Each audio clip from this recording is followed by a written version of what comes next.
আমাদের বর্তমান বিপর্যয় থেকে উত্তরণের কয়টি উপায় জানবো আজকে আমরা। এক নাম্বার উপায় ইমানি শক্তি অর্জন করা। ইমানি শক্তি আমাদের কমে গেছে। ইমানি শক্তি কিভাবে কমে? নাফরমানির কারণে। নাফরমানি যত বেশি হবে কলবের মধ্যে কালো দাগ পড়ে যায়, আর কলবের মধ্যে থাকে ইমান। ওই কালো দাগওয়ালা কলবের মধ্যে যদি ইমান থাকে এটা দুর্বল হয়ে যায়। এই জন্য ইমাম বুখারীর মধ্যে শিরোনাম আনছেন আল ইমানু ইয়াজিদু ওয়া ইয়ানকুস, ইমান বাড়ে ইমান কমে। ইমান থাকার জায়গা হলো কলব। 26 নম্বর পারা 16 নম্বর পৃষ্ঠা আছে ওয়ালাম্মা ইয়াদখুলিল ঈমানু ফি কুলুবিকুম ক্বালাতিল আ'রাবু আমান্না। গ্রাম্যবাসী বেদুইনরা বলে আমরা ঈমান আনলাম। গ্রাম্যবাসী যারা তারা বলে আমরা ঈমান আনলাম। ক্বালাতিল আ'রাবু আমান্না, তারা বলে আমরা ঈমান আনলাম। শেষের দিকে আল্লাহ বলেন ওয়ালাম্মা ইয়াদখুলিল ঈমানু ফি কুলুবিকুম, অথচ তোমাদের অন্তরে এখনো ঈমান প্রবেশ করেনি। আয়াত থেকে বোঝা যায় ঈমান থাকার জায়গা হলো কলব, আর মানুষ যত পাপ করে তার কলবের উপর আবরণ পড়ে যায়। বলেন ঈমান থাকার জায়গা কোথায়? পাপ করলে কোথায় আবরণ পড়ে? কলবের মধ্যে। তো যত আবরণ পড়বে ঈমান তত দুর্বল হয়ে যাবে। আল্লাহ হেফাজত করেন। হাদিসের মধ্যে আছে রাসূলুল্লাহ সাল্লাল্লাহু আলাইহি সাল্লাম বলেন ইন্নাল আবদা ইযা আযনাবা যামবা, বান্দা যখন একটা গুনাহ করে নুকিতাত ফি কলবিহি নুকতাতুন সাউদা, তার অন্তরের মধ্যে একটা কালো দাগ পড়ে যায়। যখন সে তওবা করে ওই কালো দাগটা দূর হয়ে যায়, কলবটা স্বচ্ছ হয়ে যায়। কিন্তু সে যখন পাপটা আবার করে কালো দাগের মাত্রাটা বেড়ে যায়। এক পর্যায়ে কালো দাগ পড়তে পড়তে তার কলবটা কালো দাগের ভিতরে পড়ে যায়। কোরআনে এটাকে বলা হয়েছে রন। সূরা মুতাফফিফিন আল্লাহ বলেন কাল্লা বাল রানা আলা কুলুবিহিম মা কানু ইয়াকসিবুন, তাদের পাপের কারণে গুনাহের কারণে তাদের অন্তরের উপর মরিচা পড়ে গেছে। আর ওই মরিচাওয়ালা অন্তর যাদের হবে তাদের থেকে আল্লাহ কিয়ামতের মাঠে আড়াল হয়ে যাবে, রহমতের দৃষ্টি দিবে না। পরে পরে আছে কাল্লা ইন্নাহুম আর রাব্বিহিম ইয়াউমা ইযিল লামাহজুবুন। তো প্রিয় ভাইরা, উত্তরণের এক নাম্বার উপায় ইমানি শক্তি অর্জন করা। ইমানি শক্তি কমে কেন? নাফরমানির কারণে। তাহলে এবার প্রশ্ন, হুজুর ইমানি শক্তি বাড়বে কিভাবে? উত্তর সোজা, নাফরমানি ছাড়লে ইমানি শক্তি বাড়বে। বলেন ইমানি শক্তি কমে কেন? বলেন নাফরমানি করলে। কমে কেন? এখন আপনারা বলেন বাড়বে কিভাবে? নাফরমানি ছাড়লে। বলেন ইমানি শক্তি কমে কেন? নাফরমানি করলে। ইমানি শক্তি বাড়বে কিভাবে? নাফরমানি ছাড়লে। আল্লাহ নাফরমানি থেকে হেফাজত করেন। আমিন। ইমানি শক্তি বাড়ার কিছু উপায় জেনে নিই, আমলি উপায়। এক নাম্বার, কোরআন তেলাওয়াত করলে ইমান বাড়ে। কি করলে ইমান বাড়ে? সূরা আনফালের 2 নম্বর আয়াতে আছে ওয়া ইযা তুলিয়াত আলাইহিম আয়াতুহু যাদাতহুম ঈমানা। মুমিন তারা যাদের সামনে কোরআন তেলাওয়াত করা হলে তাদের ঈমান বেড়ে যায়। এই কোরআনের তেলাওয়াত তাদের ঈমান বাড়ায়া দেয়, কোরআন তাদের ঈমান বাড়ায়া দেয়। তাহলে কোরআন তেলাওয়াত ঈমান বাড়ায়। পড়বেন নি ইনশাআল্লাহ? আমরা শুধু রমজানে কোরআন পড়ি, 1 খতম 2 3 4 খতম পড়ে ইমাম সাহেবের কাছে চিঠি লেখে 27শে রমজান, হুজুর দাদার জন্য 1 খতম, দাদির জন্য 1 খতম, নানা নানির জন্য 1 খতম। খতমটা বক্সায়া দিয়েন 27শে রমজানে হুজুরে লেখে। বক্সানো মানে পৌঁছানো। আচ্ছা, আপনার পৌঁছানোর আগে এটা কোথায় ছিল? আকাশে বাতাসে ঘুরতেছিল নাকি? আপনারা বলেন, আমারা যদি বুঝাই দিতে পারেন আমিও লিখবো বক্সানোর কথা। এই যে লেখে বক্সায়া দিয়েন, তো আগে কই ছিল? ঠিক আছে আপনার কথা বক্সানো, তো আগে কিটা ঘুরতেছিল দুনিয়াতে? এতটুকু লিখতে পারেন, হুজুর 3 4 খতম কোরআন পড়ছি, আমিও আল্লাহর কাছে মাপ চাইছি, নিশ্চিত মানুষ হিসেবে ভুল হয়ে গেছে। আপনি একটু আল্লাহরে বললেন আমার ভুল ত্রুটি হয়ে থাকলে আল্লাহ যেন মাফ করে দেয়, এটা বলেন। বক্সানোর কথা কেন বলেন? আপনি যখন যে নিয়তে পড়তেছেন আল্লাহ তো সেই নিয়ত পুরা করতেছে। হাদিসে আসছে রাসূল সাল্লাল্লাহু আলাইহি সাল্লাম বলেন ইকরাইল কুরআনা ফি 40, 40 দিনে অন্তত 1 খতম কোরআন পড়ো। পারলে 3 দিনে 1 খতম, না হয় 7 দিনে 1 পারা করলে পড়লে 30 দিনে 1 খতম। আর যদি এটা না পারেন, নবী বলেন অন্তত 40 দিনে 1 খতম কোরআন পড়া। প্রতিটা মুসলমানের জন্য 40 দিনে 1 খতম কোরআন পড়া মুস্তাহাব। কিন্তু অনেক মুসলমান পাবেন 40 বছরেও 1 খতম কোরআন পড়েন। 40 দিনে 1 খতম কোরআন পড়া এটা উচিত মুসলমানের জন্য।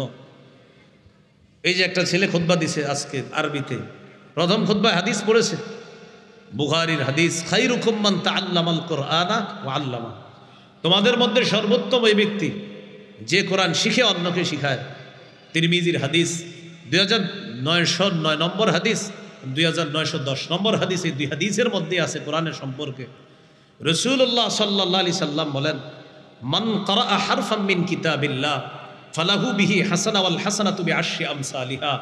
কোরআনের একটি অক্ষর যে পড়লো তাকে সাথে সাথে 10টি নেকি দেওয়া হবে। এই জন্য কোরআন পড়া। আপনাদেরকে মোহাব্বতের সাথে বলি, আমি সহ মৃত্যু পর্যন্ত যতদিন আমাদের মেধা ঠিক থাকবে, আমরা সুস্থ আছি যতদিন, বলেন 3টি আমল কোনোদিনও ছাড়বো না। বলেন কয় আমল? একদম সহজ, 3টি। বলেন 3 আমল কখনো ছাড়বো না। আবার 3 আমল নিয়মিত করব। 1, কোরআন তেলাওয়াত নিয়মিত এটা করতে থাকেন। আল্লাহ তৌফিক দান করেন। তাহলে ইমানি শক্তি বাড়ার একটা উপায় জানলাম আমরা, কোরআন তেলাওয়াত করা। 2 নাম্বার আরেকটা উপায় ইমানি শক্তি বাড়ার, বলেন নবীজির জীবনী এবং সাহাবায়ে কেরামের জীবনী অধ্যয়ন করা। নবীজির জীবনী পড়তে হবে নিয়মিত, সাহাবায়ে কেরামের জীবনী পড়তে হবে নিয়ম করে করে পড়বেন। আজকে 1 পৃষ্ঠা, কালকে 1 পৃষ্ঠা, এইভাবে। হায়াতুস সাহাবা কিনে নেবেন, বাংলায়ও বের হয়েছে, অথবা সাহাবিদের জীবনী বাংলায় আছে এখন। রসুল সাল্লাল্লাহু আলাইহি সাল্লামের জীবনী অনেক আছে, আর রাহিকুল মাখতুম আছে, এটা কিনে নিতে পারেন। ইদ্রিস কান্দলবী রহমতুল্লাহি আলাইহির সিরাতে মুস্তাফা আছে, এটাও কিনে নিতে পারেন। এগুলা নিয়মিত পড়বেন, এগুলা পড়লে আপনার ঈমান তাজা হবে। সূরা মুমতাহিনার 6 নম্বর আয়াতে আল্লাহ বলেন, লাকাদ কানা লাকুম ফীহিম উসওয়াতুন হাসানাহ লিমান কানা ইয়ারজুল্লাহা ওয়াল ইয়াউমাল আখির। যারা আল্লাহকে কামনা করে আর আখিরাত কামনা করে তাদের জন্য নবীর জীবনী, সাহাবায়ে কেরামের জীবনী, নবীদের জীবনীর মধ্যে রয়েছে তাদের জন্য আদর্শ, উত্তম নমুনা রয়েছে। যদি চান ঈমান বাড়াবো, আমার আদর্শ সুন্দর করব, নবীজির সিরত নিয়মিত পড়বেন, নবীজির জীবনী পড়া, সাহাবায়ে কেরামের জীবনী পড়া। কারণ তাদের জীবনী পড়লে আপনার ইমানি শক্তি বাড়বে, আর ইমানি শক্তি বাড়ার সাথে আল্লাহর ওয়াদা আছে, সংখ্যায় যদি কম হয়, ইমান যদি মজবুত থাকে, ওই দলকে সাহায্য করা আল্লাহর ওয়াদা। 2 পারার 20 নম্বর পৃষ্ঠা আছে, কাম মিন ফিআতিন কালিলাতিন গালাবাত ফিআতান কাসীরাতাম বিইজনিল্লাহ। কত ছোট দল আল্লাহর হুকুমে কত বড় দলকে পরাজিত করে দিয়েছে। এটা কি কারণে? ইমানি শক্তির কারণে। বদরের যুদ্ধের ইতিহাস পড়েন আপনি, 313 জন সৈনিক, 70টা উট, 2টা ঘোড়া, 8টা তরবারি, তাও এরকম দামি তরবারি না, সশস্ত্র 1000 কাফেরের বিরুদ্ধে এই 313 জনকে ইমানি শক্তির কারণে আল্লাহ বিজয় দান করছে। খালিদ ইবনুল ওয়ালিদ রাদিয়াল্লাহু তাআলা আনহু জীবনী পড়েন, 60 জনের সাথে 60,000-এর বিরুদ্ধে লড়াই করছে, মাত্র 60 জন নিয়ে, ইমান মজবুত, আল্লাহ 60,000-এর বিরুদ্ধে বিজয় দান করছে। তাহলে নবীর জীবনী পড়া, সাহাবায়ে কেরামের জীবনী পড়া, এটা হলো ইমানি শক্তি বাড়ার আরেকটা উপায়। 1 নাম্বার তেলাওয়াত, 2 নাম্বার সাহাবায়ে কেরামের জীবনী পড়া, রসুল সাল্লাল্লাহু আলাইহি সাল্লামের জীবনী পড়া। আল্লাহ তৌফিক দান করেন। 3 নম্বর ইমানি শক্তি বাড়াইতে পারেন জিকির করা, নিয়মিত জিকির করা। সূরা রদের 28 নম্বর আয়াতে আছে, আল্লাযীনা আমানু ওয়া তাতমাইন্নু কুলুবুহুম বিযিকরিল্লাহ। যারা ঈমান আনে এবং তাদের অন্তর প্রশান্ত হয় জিকিরের মাধ্যমে। আলা বিযিকরিল্লাহি তাতমাইন্নুল কুলুব। শোনো, আল্লাহর জিকিরের দ্বারাই অন্তর প্রশান্ত হয়, অন্তরগুলোর মধ্যে প্রশান্ত আসে, শান্তি আসে। এই অন্তর প্রশান্ত হয় আল্লাহর জিকিরের দ্বারা। আর আমরা জানছি ঈমান জানি কোথায় থাকে? অন্তরে। অন্তর প্রশান্ত হয় জিকিরের মাধ্যমে। জিকির করা, 4টা জিকির আল্লাহর কাছে সবচেয়ে পছন্দের। ক্বালা রাসূলুল্লাহি সাল্লাল্লাহু আলাইহি ওয়াসাল্লাম আহাব্বুল কালামি ইলাল্লাহি আরবা। রাসূলুল্লাহ সাল্লাল্লাহু আলাইহি সাল্লাম বলেন, আল্লাহর কাছে 4টি কথা পছন্দনীয়, সুবহানাল্লাহ ওয়ালহামদুলিল্লাহ লা ইলাহা ইল্লাল্লাহ আল্লাহু আকবার। এই 4টা কথা আল্লাহর কাছে সবচেয়ে পছন্দনীয়। এই 4টার মধ্যে আবার শ্রেষ্ঠ জিকির হলো আফজালুয যিকরি লা ইলাহা ইল্লাল্লাহ। সবচেয়ে ফজিলতপূর্ণ জিকির হলো লা ইলাহা ইল্লাল্লাহ। তিরমিজির হাদিস, 3592 নম্বর হাদিস। قال رسول الله صلى الله عليه وسلم ما من عبد কোন বান্দা قال لا إله إلا الله, কোন বান্দা এই কথা বলল যে লা ইলাহা ইল্লাল্লাহ খালিসান মুখলিসা, ইখলাসের সাথে লা ইলাহা ইল্লাল্লাহ মুখ দিয়ে একবার বলল কোনো বান্দা।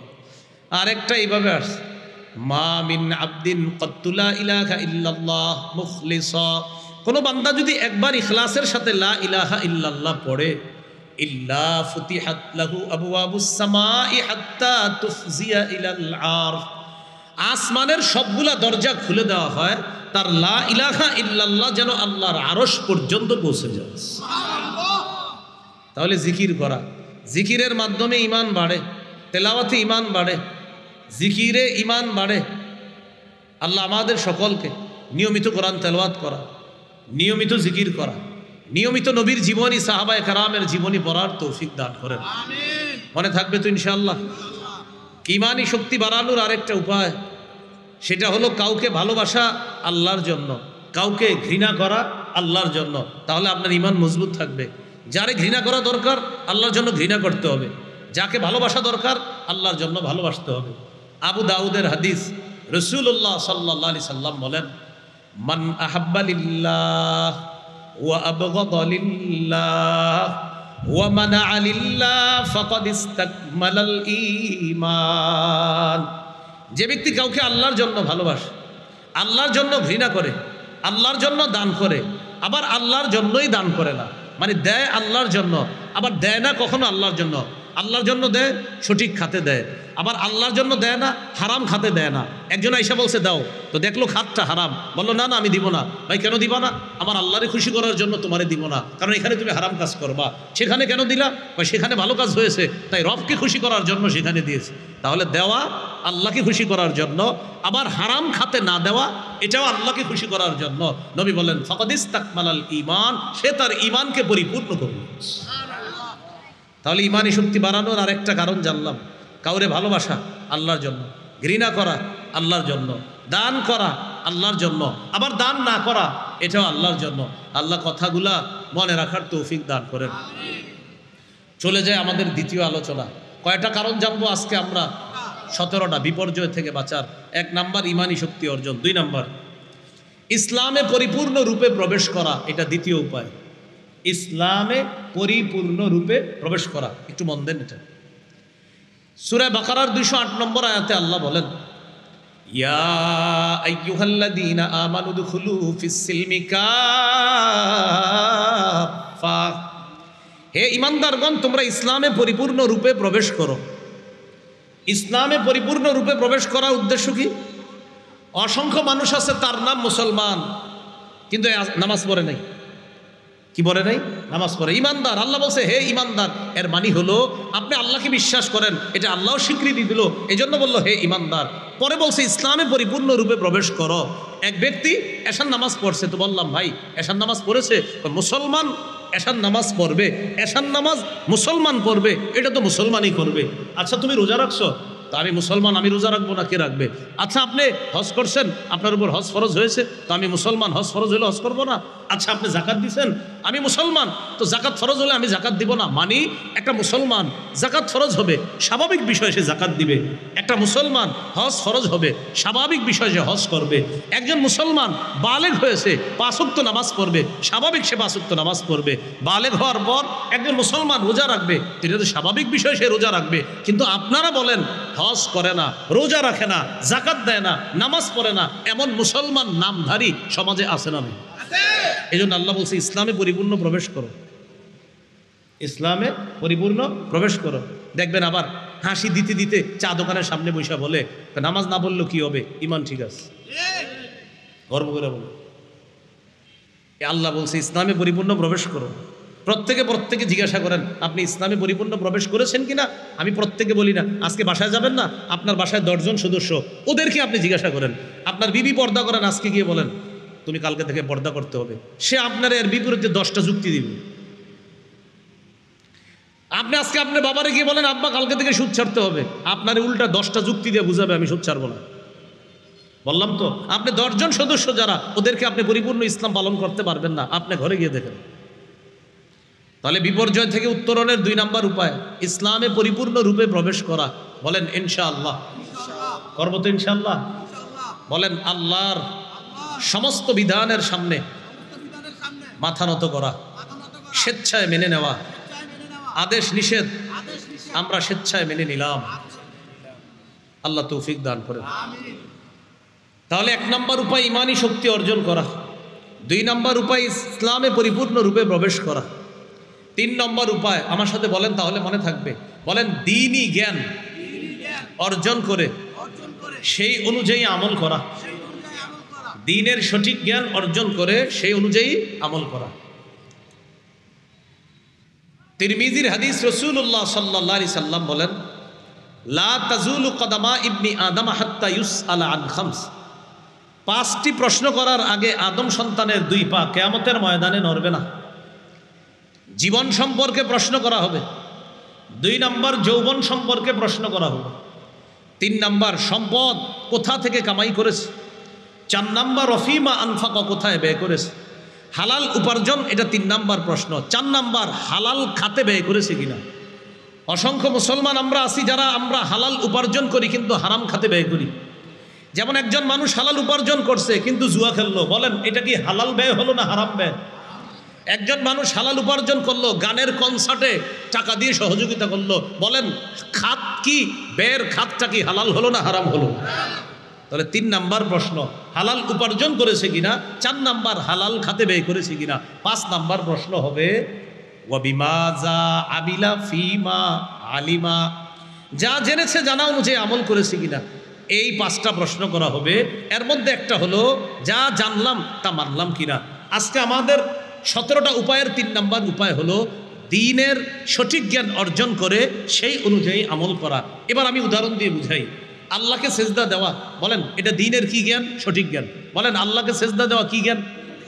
আপনাদের এই এলাকার একজন 365 দিন আল্লাহকে সেজদা দেয়, এটা তো সঠিক কাজ।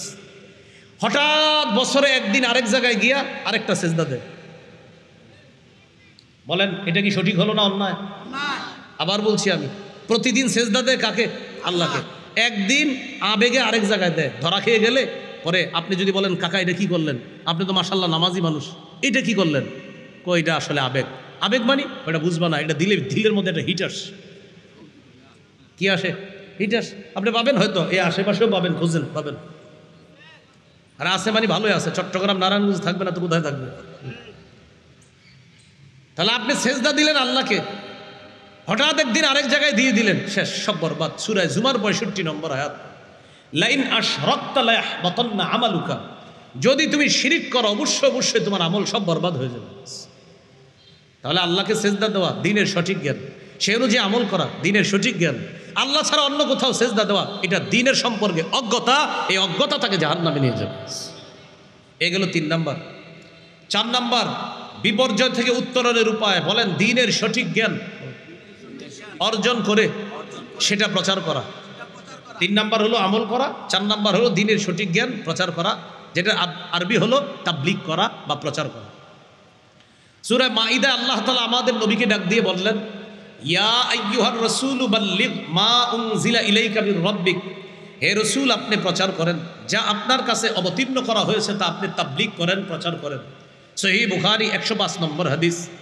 রাসূলুল্লাহ সাল্লাল্লাহু আলাইহি সাল্লাম সাহাবীদেরকে বললেন, আমি কি আমার উপর অর্পিত দায়িত্ব পৌঁছিয়েছি তোমাদের কাছে? 3 বার জিজ্ঞাসা করলেন।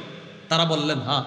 নবীজি আকাশের দিকে আঙ্গুল উঠিয়ে বললেন, আল্লাহুম্মা শাহাদ, আল্লাহ আপনি সাক্ষী থাকেন। শেষে বললেন, লিউবাল্লিগিশ শাহিদুল গায়বা, যেহেতু আমি আমার উপর অর্পিত দায়িত্ব তোমাদের কাছে পৌঁছে দিয়েছি, সেহেতু তোমাদেরকে দায়িত্ব দিয়ে যাচ্ছি, তোমরা উপস্থিত যারা আছো, পৃথিবীর প্রান্তে প্রান্তে অনুপস্থিত যারা আছে তাদের কাছে আমার পৌঁছে দেওয়া বিষয়গুলা তোমরা প্রত্যেকে পৌঁছে দেবা, এই দায়িত্ব আমি নবী তোমাদেরকে দিয়ে গেলাম। তাবলীগ বা প্রচারের দায়িত্ব তোমাদেরকে দিলাম, এই দ্বীন সম্পর্কে সঠিক বিষয়গুলা পৃথিবীর অন্যদের কাছে তোমরা পৌঁছে দিবা, আমি নবী দায়িত্ব দিয়ে গেলাম। তাহলে 3 নাম্বার দ্বীনের সঠিক জ্ঞান অর্জন করে সে অনুযায়ী আমল করা। 4 নাম্বার দ্বীনের সঠিক জ্ঞান অন্যের কাছে প্রচার করা। এই বিষয়ে আমরা একদম পিছিয়ে আছি। আমাদের বর্তমান সময়ের মানুষগুলা আমরা দ্বীন শর্টকাটে শিখতে যাই, শুধু শর্টে, একদম শর্টকাটে দ্বীন শিখা ফেলি। পড়া শিখার পর এরপরে পথভ্রষ্টতার মধ্যে চলে যাই। যেমন হঠাৎ দ্বীন শিখছি, শিখার পরেই বলে ফেলতেছি অমুকের যা আছে সব বেঠিক। আপনি শিখছেন, আপনি যে বেঠিকের মধ্যে আছেন এটা আপনিও জানেন না, এটা আপনি বুঝেনও না। আল্লাহ আমাদেরকে হেফাজত করেন। 5 নাম্বার আল্লাহর দ্বীনের সহযোগী হওয়া।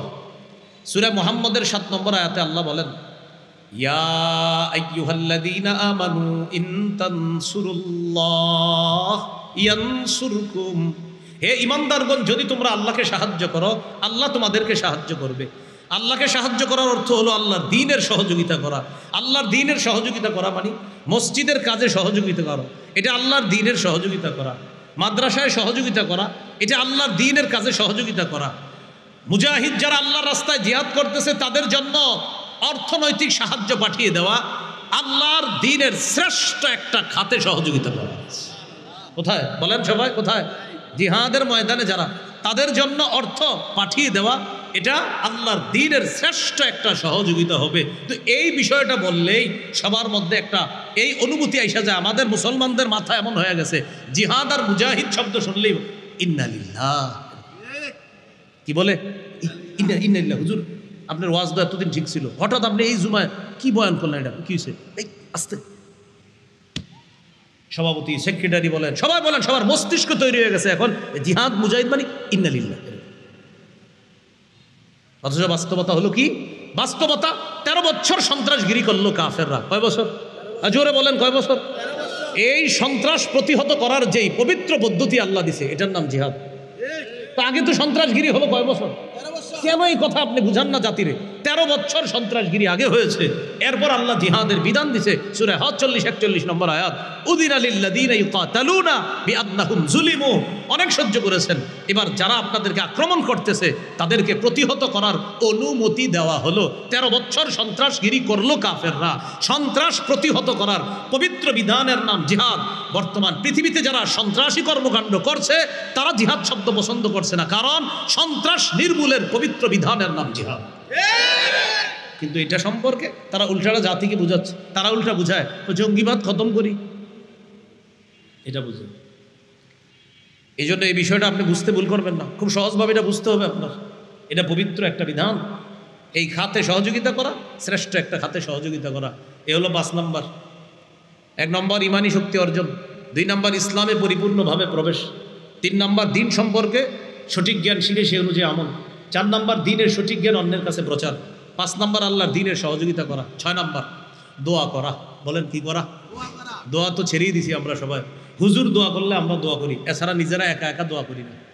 দোয়া এত বেশি করা দরকার, খানা খাওয়ার কথা যত বেশি মনে থাকে এর চেয়ে বেশি আপনি দোয়া করা দরকার আল্লাহর কাছে। কোনোদিন যদি খাইতে ভুলেও যান, দোয়া করতে ভুলেন না আল্লাহ, এত বেশি দোয়া করা দরকার। সূরা নামলের 62 নম্বর আয়াতে আল্লাহ বলেন, আম্মাই ইউজিবুল মুত্তাররা ইযা দাআ। পীড়িত ব্যক্তি যখন আহ্বান করে, ডাকে, বলো কোন সেই সত্তা তার ডাকে সাড়া দেয়? বলেন তিনি কে? আল্লাহ। আল্লাহ।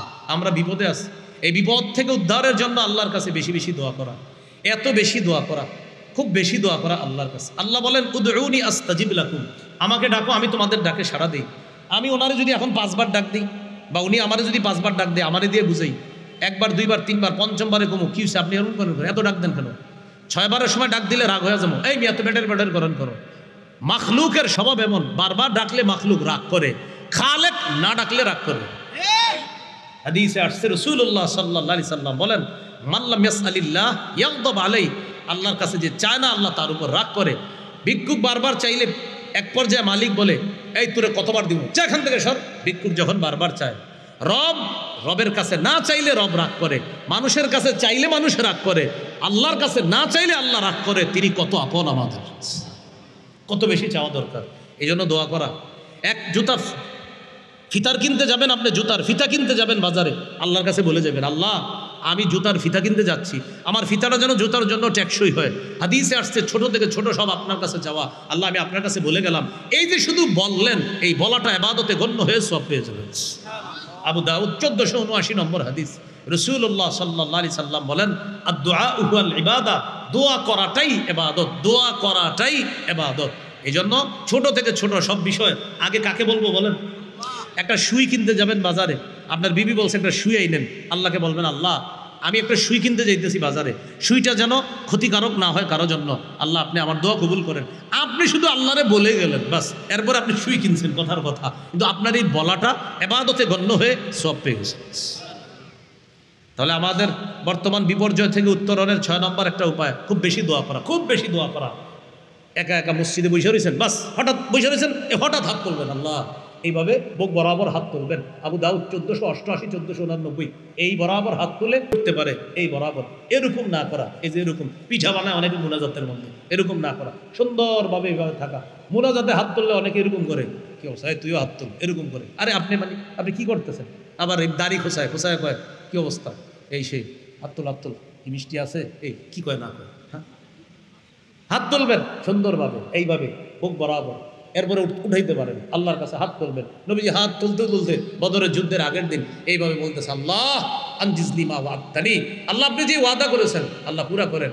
আল্লাহ এই যে আমার সাহাবীরা ঘুমাইতেছে, আল্লাহ ইন তুহলিক হাদিহিল ইসাবা, অথবা ইন তুহলাক হাদিহিল ইসাবা, অথবা ইন তাহলিক হাদিহিল ইসাবাতু, যদি আল্লাহ এই দলটা ধ্বংস হয়ে যায়, অথবা ইন তুহলিক হাদিহিল ইসাবাতা, আল্লাহ এই দলকে যদি আপনি ধ্বংস করে দেন, লা তু'বাদ ফিল আরদি আবাদা, আপনাকে আল্লাহ বলার মতো কেউ থাকবে না। এইভাবে বলতে বলতে কাঁদতেছে, চাদর মুবারক করে যাচ্ছে। আবু বকর সিদ্দিক পিছন দিয়ে এসে ধরছে, হুজুর হইছে, সায়ুন জিজুলা কামা ওয়াদাকা রব্বুক, আমি আবু বকর সাক্ষী দিচ্ছি আপনার রব আপনার ওয়াদা পুরা করবে। দোয়া করা, খুব বেশি দোয়া করা আল্লাহর কাছে, করবেননি দোয়া, সময় টময় দরকার নেই। ঘরে এই বাসায় গেছেন না, তো বাসায় যাওয়ার পর মেয়ে শুয়ে গেছে, গিয়ে দেখবেন মেয়েটা ঘুমায়, ছেলেটা ঘুমায়, স্ত্রীও ঘুমায় গেছে, এখন আপনি দেখেন কেউ জাগ্রত নাই, কথার কথা এই হাত তুলে ফেললেন, আল্লাহ আল্লাহ আল্লাহ আমার এই সমস্যা বলে ফেললেন, কতক্ষণ আল্লাহ।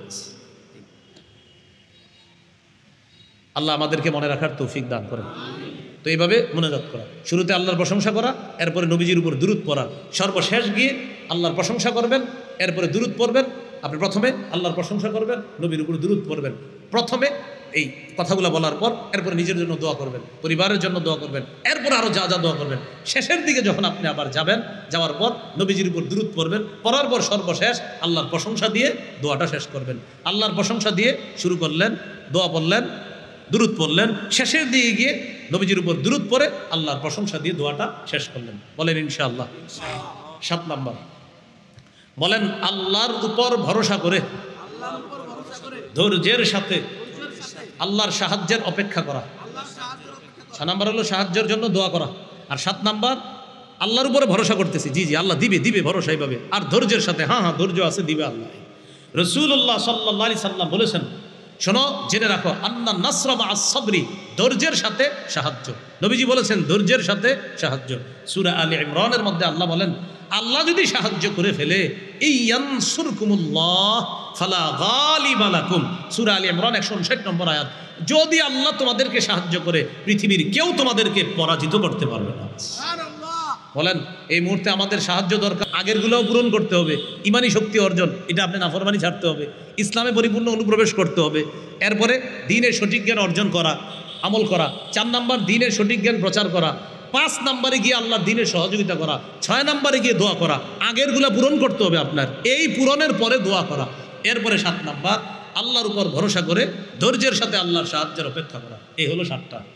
8 নাম্বারটা অতীব গুরুত্বপূর্ণ, বলেন পরস্পর ভ্রাতৃত্বের সম্পর্ক জোরদার করা।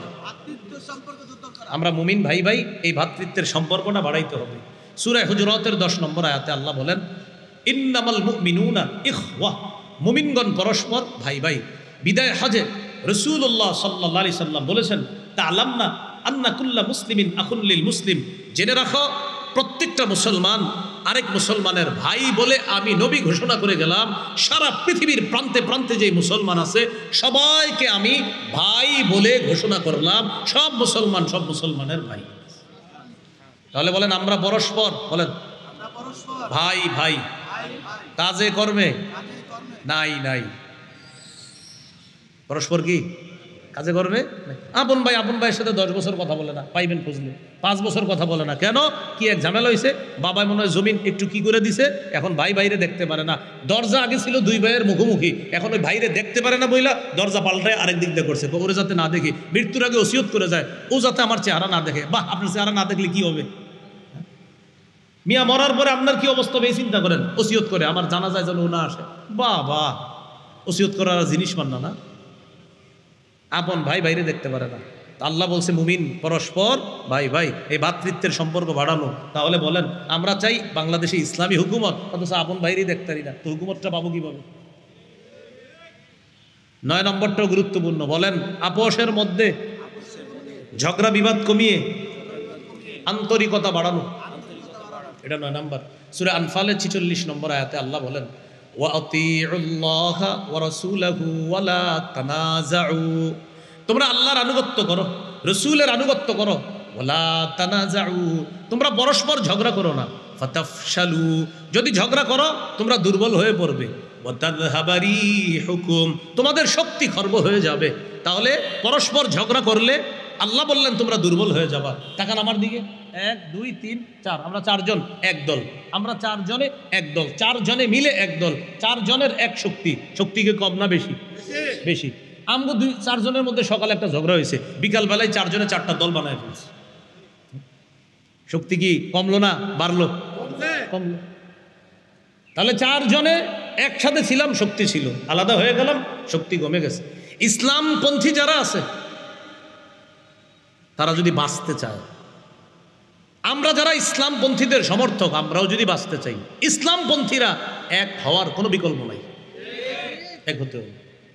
ঠিক আছে, আপোষের মধ্যে কিছু মতভেদ আছে, এগুলা মতভেদের জায়গায় রেখেই ইসলাম শব্দটার প্রশ্নে এক হতে হবে। যদি ইসলামপন্থীরা ঘোষণা করে যে আগামী 1 বছর আমরা কোনো ঝগড়া করবো না, সব ইসলামপন্থী আমরা এক প্ল্যাটফর্মে আগামী 1 বছর কেউ ঝগড়া লাগাইলেও ঝগড়া করবো না আমরা, বাতিলদের এই ঘোষণার 30 সেকেন্ডের মধ্যে সব বাতিলদের মাথা গরম হয়ে যাবে। ইন্নালিল্লাহ, কি করেন? আগামী 1 বছর তো ঝগড়া লাগাইলেও লাগবে না, হারা ঘোষণা দিচ্ছে, কারণ ঝগড়া লাগাইলেও লাগবে না। ঘোষণা দিচ্ছে যে আমাদেরকে কেউ ঝগড়া যদি লাগায়ও আমরা ঝগড়া লাগবো না, তো এখন তো লাগানো সম্ভব না, সব টেনশনে পড়ে যাবে। তো বলছিলাম পরস্পর ঝগড়া কমায়া আন্তরিকতা বাড়াতে হবে, না হয় মুশকিল হয়ে যাবে। এটা হলো কয় নাম্বার? 9। 10 নম্বরটাও গুরুত্বপূর্ণ, বলেন পৃথিবীর যে কোনো প্রান্তে একজন মুসলমান আঘাতপ্রাপ্ত হলে আমিও আঘাতপ্রাপ্ত হব। পৃথিবীর যে কোনো একজন মুসলমান আক্রান্ত হলে আমাকেও আক্রান্ত হতে হবে। নবীজি সাল্লাল্লাহু আলাইহি সাল্লাম বলেছেন আল মুসলিমুনা কা জাসাদিন ওয়াহিদ, সারা পৃথিবীর সমস্ত মুসলমান এক দেহের মতো। প্রত্যেকটা মুসলমানকে নবী এক দেহের মতো বললেন। এক দেহের মতো মানি, আমি দেখেন এই যে এখানে মানলাম আমার হাতে ব্যথা পেয়েছি, বলেন ব্যথা কি শুধু হাতে না পুরো শরীরে অনুভব হচ্ছে? সারা পৃথিবীর একজন মুসলমান আক্রান্ত হলে আমার শরীরে ব্যথা পেতে হবে। কেন? ফিলিস্তিনের মুসলমান আমার দেহের অংশ, আফ্রিকার মুসলমান আমার দেহের অংশ, ইরাক, ইরান, সৌদি আরব, শিশান, আফগানিস্তান, কাশ্মীর, বেলুচিস্তান, কাশগড়, সমস্ত মুসলমান যারা আছে প্রত্যেকটা মুসলমান আমার আপনার আমাদের দেহের অংশ। তারা আক্রান্ত হবে তো আমি আক্রান্ত হতে হবে, এটা 10 নম্বর। কিন্তু যদি দেখেন কোনো মুসলমানের ব্যথায় আপনি ব্যথা না পান, তাহলে আপনার সফলতা আসবে না, আপনি ব্যথা পেতে হবে। সফলতার উত্তরণের বললাম তো, এটা 10 নম্বর উপায়। আপনি ব্যথা পেতে হবে, এই ভাই ব্যথা পেলে আমাকে ব্যথা পেতে হবে, উনি ব্যথা পেলে আমি ব্যথা পেতে, কারণ তিনি আমার দেহের টুকরা, আমি তার দেহের টুকরা। নবী বলেছেন তোমরা সবাই এক দেহ। এ হলো 10 নম্বর। 11 নম্বর, নির্যাতিত মুসলমানদের জন্য অর্থনৈতিক সহযোগিতার ব্যবস্থা করা। যারা নির্যাতিত তাদের জন্য অর্থনৈতিক সহযোগিতার ব্যবস্থা করা। যারা নির্যাতিত তাদের জন্য অর্থের ব্যবস্থা করতে হবে, এটা পাঠাতে হবে আমরা। আর এটাও আল্লাহর দ্বীনকে সাহায্য করা। গাজার মুসলমানদের জন্য মাশাআল্লাহ আমাদের দেশ থেকে বিভিন্ন সঠিক সোর্সের মাধ্যমে অর্থের ব্যবস্থা করা হচ্ছে এবং অর্থ পাঠানো হচ্ছে। আপনারা এই নারায়ণগঞ্জবাসী, এলাকার নাম আলীনগরের বাসীও যারা আছেন, ওলামা হজরত যারা আছে এলাকায়, দায়িত্বশীল ইমাম পরিষদ বা আলেম যারা আছে, ওলামা পরিষদ যারা আছে, তাদের সাথে কথা বলে আপনাদের এলাকা থেকেও একটা সঠিক সোর্সের মাধ্যমে ঢাকাস্থ ওলামা একরাম যারা আছে, জামিয়া রহমানিয়ার আল্লামা মাহফুজুল্লাহ হাফিজাহুল্লাহ সহ আরও যারা দায়িত্বশীল আছে তাদের সাথে যোগাযোগ করে সঠিক সোর্সের মাধ্যমে একটা অর্থ আপনি গাজার জন্য পাঠানোর ব্যবস্থা করা। এটা মুসলিম ভাই হিসাবে আমি আপনি যা পারি 1 টাকা পারলেও 1 টাকা বলেন ইনশাআল্লাহ। এটা 11 নম্বর। 12 নম্বর, জুলুমের বিরুদ্ধে বজ্র আওয়াজ তোলা। এটা সবার দায়িত্ব, শুধু একজনের দায়িত্ব না, শুধু মাওলানা মামুনুল হক সাহেবের দায়িত্ব না এটা যে শুধু উনি খালি বজ্র আওয়াজ তুলে আপনাদের জুলুমের বিরুদ্ধে কথা বলবে। মাওলানা মামুনুল হক সাহেব জুলুমের বিরুদ্ধে বলবে, আপনারাও বলতে হবে। দায়িত্ব প্রত্যেককে নিতে হবে, একজনে না, সবাই বলতে হবে। ওনারাও বলবে, বড় বড় আলেমরা বলতেছে জুলুমের বিরুদ্ধে, আপনিও বলতে হবে, সবাই বলতে হবে। খতিব সাহেব জুমার মিম্বরে জুলুম চিহ্নিত করে দেখাইতে হবে, বুঝাই দিতে হবে। সূরা হুদের 113 নম্বর আয়াতে আল্লাহ বলেন ওয়ালা তারকানু ইলাল্লাযীনা যালামু ফাতামাসসাকুমুন নার, তোমরা জালেমদের প্রতি ঝুঁকে পড়ো না, তাদের অনুরুক্ত হয়ে পড়ো না, আগুন তোমাদেরকে স্পর্শ করবে। এই আয়াতের ব্যাখ্যা হলো, বলেন আমার সাথে ব্যাখ্যাটাও শিখে ফেলি, বলেন জালেমদের 2-4টা ভালো কাজ দেখে তাদেরকে প্রশংসার বন্যায় ভাসিয়ে দিও না। জালেমের প্রতি ঝুঁকে পড়ো না, মানে জালেমের 2-4টা ভালো কাজ দেখে তার প্রশংসা করে আপনি ভাষায় দিবেন না। হাজারো জুলুম বাদ দিয়া আপনি বলতেছেন বাহ উন্নতি আর উন্নতি, আর জুলুমগুলোকে বলবে। 2-4টা ভালো কাজ দেখা আপনি তার হাজারো জুলুম ভুলে যাওয়া যাবে না। এটা 12 নাম্বার। 13 নাম্বার, মুমিন বিলাসী জীবন বর্জন করতে হবে। যদি আমরা সফলতা চাই, বিলাসী জীবন বর্জন করা। মুমিনদের দেখলেই মনে হবে আচ্ছা কোথায় যান ভাই, নামাজ দিতেছে। আচ্ছা কোথায় যান, একজনের দিনের দাওয়াত দিতে দিতেছে। আচ্ছা কোথায় যান, হয় আমি একটু অসুস্থ ব্যক্তির ইয়াদাতুল মারিজ সুন্নত পালন করতে যাচ্ছি। আচ্ছা আপনি কোথায় যাচ্ছেন, একজন মুসলমানের জানাজায় যাচ্ছি। আচ্ছা আপনি কোথায় যাচ্ছেন, সন্তানটাকে মাদ্রাসায় দিতে যাইতেছি। মানে মুমিনের 24টা ঘন্টাই হবে এমন যে আল্লাহর কোনো না কোনো কাজে আছে, সে বিলাসী হবে না মুমিন। তিরমিজির হাদিস 2320 নম্বর হাদিস, রাসূলুল্লাহ সাল্লাল্লাহু আলাইহি সাল্লাম বলেন লাউ কানাতিদ দুনিয়া তা'দিলু ইনদাল্লাহি জানাহা বাউদা মা সাকা কাফিরান মিনহা শারবাতা মাইন। এই পৃথিবীর মূল্য যদি আল্লাহর কাছে মাছির ডানা পরিমাণ হতো, তাহলে কোনো কাফেরকে আল্লাহ তাআলা এই পৃথিবীর এক ঢোক পানি পান করতে দিত না। আল্লাহ তাআলার কাছে এই পৃথিবীর মূল্য যদি মাছির পরিমাণ হতো, তাহলে কোনো কাফেরকে এক ঢোক পানি পান করতে আল্লাহ দিতেন না। আল্লাহর কাছে এই দুনিয়া মুমিনের জন্য কষ্টের জায়গা। মুমিন এখানে আখেরাতের সঞ্চয় করবে, আর বেঈমান যারা আছে সেখানে জাহান্নামের জন্য তারা প্রস্তুত হবে। মুমিন জান্নাতের জন্য এখানে প্রস্তুত হবে, আখেরাতের সঞ্চয় করবে, কষ্ট সহ্য করবে। কাফের জাহান্নামের জন্য এখানে তৈরি হবে। এ হলো 13 নাম্বার। 14 এই যে একটু বলেন অধিকার আদায়ের লড়াই অব্যাহত রাখা। আবার অধিকার আদায়ের লড়াই অব্যাহত রাখা। বলেন মুসলমানদের অধিকার আদায়ের লড়াইয়ের নাম পবিত্র জিহাদ। বলেন তো অধিকার আদায়ের লড়াইয়ের নাম কি? পবিত্র জিহাদ। এবার আমার সাথে বলেন ক্রেতা বিক্রেতা, দ্রব্য মূল্য বাজার, ক্রয় বিক্রয় করতে গেলে বলেন মৌলিক 5টি জিনিস লাগে। 1 ক্রেতা, 2 বিক্রেতা, 3 দ্রব্য, 4 মূল্য, 5 বাজার। বলেন ক্রেতা হলেন আল্লাহ, বিক্রেতা মুমিনগণ, দ্রব্য জানমাল, মূল্য জান্নাত, বাজার জিহাদের ময়দান। হ্যাঁ, এটা বানানো কথা না, সূরা তাওবায় আছে 111 নম্বর আয়াত। ইন্নাল্লাহা আশতারা, নিশ্চয় আল্লাহ ক্রয় করেছেন, আল্লাহ ক্রেতা, মিনাল মুমিনিনা মুমিনদের থেকে, মুমিনরা বিক্রেতা, আনফুসাহুম ওয়া আমওয়ালাহুম তাদের জানমাল, জানমাল হলো দ্রব্য, বিআন্না লাহুমুল জান্নাহ বিনিময় জান্নাত। কটা হলো? 4টা। 5 নাম্বার বাজার, ইকাতিলুনা ফি সাবিলিল্লাহ তারা আল্লাহর রাস্তায় লড়াই করবে, ফায়াকতুলুনা ওয়া ইউকতালুন তারা কাফেরদেরকে জাহান্নামে পাঠাবে আর নিজেরা শহীদ হয়ে জান্নাতি হবে। তাহলে অধিকার আদায়ের লড়াইয়ের নাম জিহাদ। এগুলো কত নাম্বার? 14। 15 নাম্বার, বলেন একজন আদর্শ যোগ্য শাসক আমরা নির্বাচন করব, আল্লাহর কাছে দোয়া করব প্রতিদিন 4 রাকাত অতিরিক্ত নফল নামাজ পড়ার চেষ্টা করব। 2 রাকাত পরে এই দোয়া করব, বলেন আল্লাহ কিয়ামতের আগে বাংলাদেশে আর কোনো নারী শাসক চাই না। কি চাই না? সবাই বলেন কেন? রাসূলুল্লাহ সাল্লাল্লাহু আলাইহি সাল্লাম বলেন লা ইউফলিহা কওমুন ওয়াল্লাহু আমরাহুম ইমরাআ, ওই জাতি কিছুতেই সফল হবে না যে জাতি তাদের নেতৃত্বে কোনো নারীকে বসায় দিবে। তাহলে এটা হলো 2 রাকাত পুরা। আর রইল কয় রাকাত? 2 রাকাত। এবার 2 রাকাত পুরা বলবেন আল্লাহ 4 কাজের যোগ্যতা রাখে, 10 গুণে গুণান্বিত একজন আদর্শ শাসক আমাদের দেশে তৈরি করে দেবে। এটা হবে দ্বিতীয় 2 রাকাত নফল নামাজ পড়ে দোয়া করবেন, 4 কাজের যোগ্যতা আর 10 গুণে গুণান্বিত। আমার একটা আলোচনা আছে, যারা শুনে নিয়মিত দেখবেন আদর্শ শাসকের কাজ কি হবে আর গুণ কি হবে, এটা নিয়ে আলাদা বয়ানের প্রয়োজন, তো সেটা অন্য বিষয়। তো আদর্শ শাসক আল্লাহর কাছ থেকে চেয়ে নেওয়া, আল্লাহর কাছে দোয়া করা আর নিজেরাও চেষ্টা করা।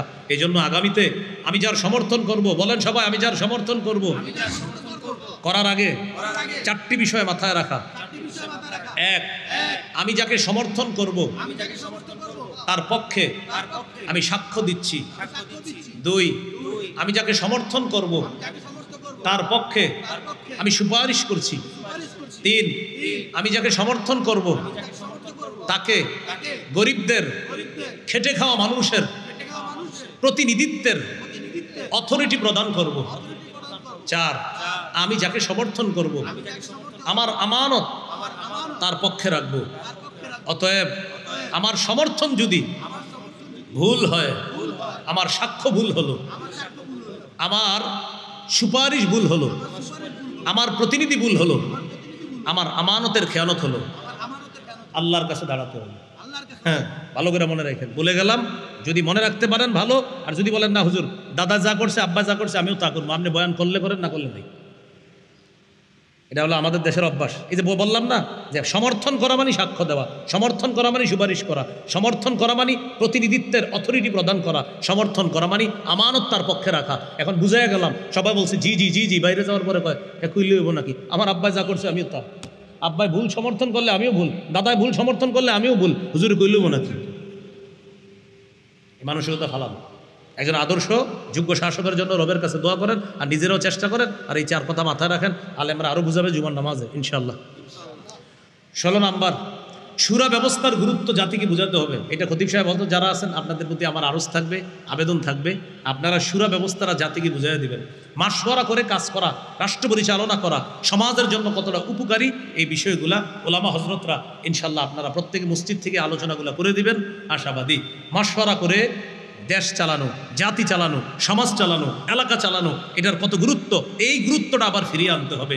শুরা বা পরামর্শ ভিত্তিক একটা ব্যবস্থাপনা এটা আনতে হবে, যেটা ওমর ফারুক রাদিয়াল্লাহু তাআলা আনহু করেছিলেন। তার পরের খলিফা নির্বাচনের জন্য 6 জনের একটা শুরা কমিটি তিনি গঠন করে গিয়েছিলেন। বলেছিলেন, আমি চলে যাওয়ার পর তোমরা 6 জন মিলে একজন যোগ্য ব্যক্তিকে খলিফা নিযুক্ত করবা।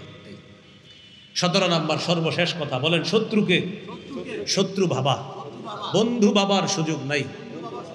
এই জায়গার আমরা ভুলের মধ্যে আছি। কখনো পশ্চিমকে বন্ধু মনে করি, আর কখনো পশ্চিমাকে, কখনো আশেপাশকে বন্ধু মনে করি, আর কখনো পশ্চিমাকে। কখনো ঝর্ণার নিচে দাঁড়াই, কখনো বৃষ্টির নিচে দাঁড়াই, আর বৃষ্টি থেকে বাঁচতে গিয়ে ঝর্ণার নিচে দাঁড়াই। বৃষ্টির নিচে দাঁড়াই রয়েছি, আরে পানি পানি, দৌড়াই গেছে, ঝর্ণার নিচে দাঁড়াইছি, ঘটনা কি এখানেও তো পানি, তো এটাই তো হচ্ছে। এই কথায় আমি অনেক কিছু বুঝাইতেছি। বৃষ্টি থেকে বাঁচার জন্য ঝর্ণা, এটা লেখবেন আর বুঝবেন কি ঘটনা কি। বৃষ্টিও পানি, ঝর্ণাও পানি, হুজুরে কইল কি বৃষ্টি থেকে বাঁচার জন্য ঝর্ণা। হ্যাঁ, এটাই বর্তমানে আমরা এই পরিস্থিতিতে আছি। বৃষ্টি থেকে বাঁচার জন্য দৌড় দিছিলাম, দৌড় দিয়ে দেখি ঝর্ণার নিচে আছি। ওই ঘুরে ফিরে আপনার মানুষের গোলামি, আর মানুষকে প্রভু মনে কর, যতদিন মানুষ মানুষকে প্রভু মনে করবে ততদিন মানুষের এই গোলামি থেকে মানুষ মুক্ত হতে পারবে না। গোলামি করতে হবে একমাত্র আল্লাহর। দেশ এটা মানুষের না, এটা আল্লাহর। এটা বুঝাইতে হবে যে এই দেশের মালিক জনগণ না, দেশের মালিক আল্লাহ। এটা বুঝতে হবে আপনার। গেঞ্জির পিছনে লেখা people are source of all power, জনগণ সকল ক্ষমতার উৎস, নাউজুবিল্লাহ, ঈমান শেষ।